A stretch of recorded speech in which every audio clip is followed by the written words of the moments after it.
আচ্ছা, আজকের একটা রিভিউ তোমাদের সঙ্গে একটু শেয়ার করব। ওর এই সামনেটা আছে, প্রথম যখন এসেছিলে এই সামনেটা প্রচণ্ড ফাঁকা ছিল না? আর প্রথম প্রথম যখন এসেছিলে তখন মনে হয় ড্যান্ড্রাফও ছিল, তাই তো? ড্যান্ড্রাফ ট্রিটমেন্ট দিয়েছিলাম।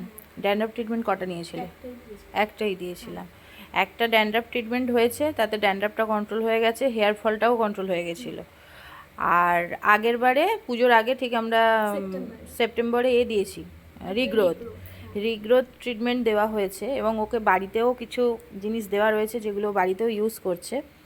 কতটা এত তাড়াতাড়ি এত সুন্দর রেজাল্ট পাবো আমি নিজেই ভাবতে পারিনি। দেখো, কুচো কুচো হেয়ার পুরো ভরে গেছে।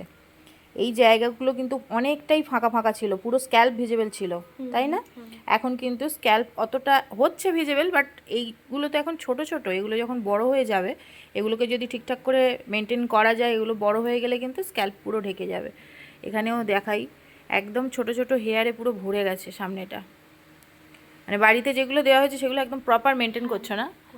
একদম, ওই জন্যেই রেজাল্টটা এত ভালো পেয়েছো। পুরো এই জায়গাটা দেখো, একদম পুরো আমার নিজেরই এত ভালো লাগছে, ছোট ছোট হেয়ার পুরো ভরে গেছে। তুমি নিজেও এই ছোট ছোট হেয়ারগুলো দেখতে পাচ্ছিলে তো? স্ক্যাল্পটা যে এতটা আর আগের মতন ভিজিবল হচ্ছে না বোঝা যাচ্ছিল। হ্যাপি তো?